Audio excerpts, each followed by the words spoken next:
once was a guy living in our neighborhood named Jimmy. He got picked on a lot for being a confident and funny guy. His mouth tended to get him into a lot of trouble, and he seldom learned his lesson. He was just very content with who he was and refused to change it. When people asked him why he let them wail on him for his blunt comedy and wisecracks, he'd smirk and say, "Honesty's the best policy. At least they're not hiding anything from me, and neither I am from them." But one of the kids he inadvertently pissed off with a rather crude MILF joke was something of a psychopath with a sadistic streak, and he didn't take too kindly to that insult. So he rounded up the other guys who didn't like Jimmy, and they cornered him after school in the science room. "Your mouth got you into this. I want you to remember that, Jimmy." Brett, the ringleader, told him this as he looked into Jimmy's terrified eyes. They grabbed some formic acid stored in the lab and threw it in his face. They stood around watching him scream in agony as it ate through his flesh before sniggering and running out, pretending to be concerned and waiting for help. They ran out to get help for him, of course. However, when the paramedics arrived, and when they started attending to Jimmy, who was no longer able to scream, the principal asked the boys if they knew what happened. Now, their leader, Brett, falsely explained that they were walking past when they saw Jimmy skulking around the lab room. By the time they got in there, he was already in that state. The other members joined in and backed up Brett with other fake details as Jimmy tried to protest in silent agony. The principal nodded and told him he would speak with them after he had a word with Jimmy and gotten his side of the story after he was out of the hospital. Now, a few days passed, and Jimmy was kept in ICU with bandages in his face and doctors salvaging what little they could of his face. His vision still intact in one eye, and his jaw withstanding despite the loss of flesh. He was still unable to speak and refused to respond to anyone. He just sat there, eyes unblinking and staring at the ceiling, bloodshot and filled with animosity. When he was discharged sometime later, he would not respond to anyone with anything other than the word "liars." His social life gone, unable to smile or even crack a joke anymore, he secluded himself in his room and began planning. Sick, vindictive thoughts started appearing in his mind. He would get them all one by one, decimate them, slice them, burn them. And he waited patiently until the group would be vulnerable. Late at night, when they said their goodbyes and went home separately, that's when he would strike.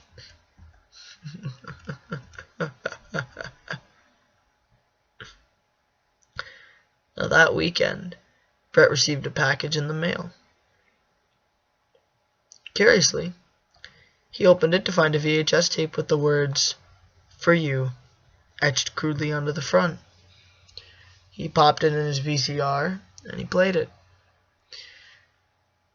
It was one of those crappy recorded home videos by an unknown cameraman who didn't speak for the entire duration of said film. It began with the camera pointing at the date on a newspaper. It was yesterday's date. As he zoomed out, you could see it was in a basement, a single flickering light bulb hanging above, casting an uncomfortable scene. By the time he completely zoomed out, it was apparent this was no normal video. In front of the cameraman, on his hands and knees, was one of Brett's friends. He was naked, dirty blindfold around his face and a crude gag in his mouth. He was covered in blood, horrific burns, lacerations, and wounds. One particularly large one on his back stood out that almost looked like a word. It almost looked like a word. The cameraman, with gloved hands, took the gag out of the crying boy's mouth, and he immediately begged to go home. Please, please just let me go, man. I did what you wanted. Oh, God, Jesse, Mike, Keith, you made me fucking butcher them. I just want to go home, man. Please. I'm so sorry, guys. I'm so sorry. And he just kept repeating it over and over, rocking back and forth as he did so. Brett's legs began to shake, and he felt the bile rise in his stomach. He could see the burned, mangled bodies in the background. The bodies of all of his friends. All of them having markings on their body in deep, large cuts.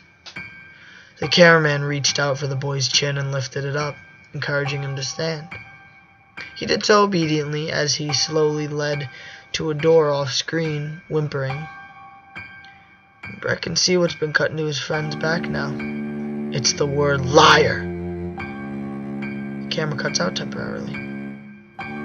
It's a minute or so of darkness. When the camera restarts again, they're no longer inside. They're instead out in the cold snow on the outskirts of the woods, and it doesn't appear to be the original man holding the camera anymore.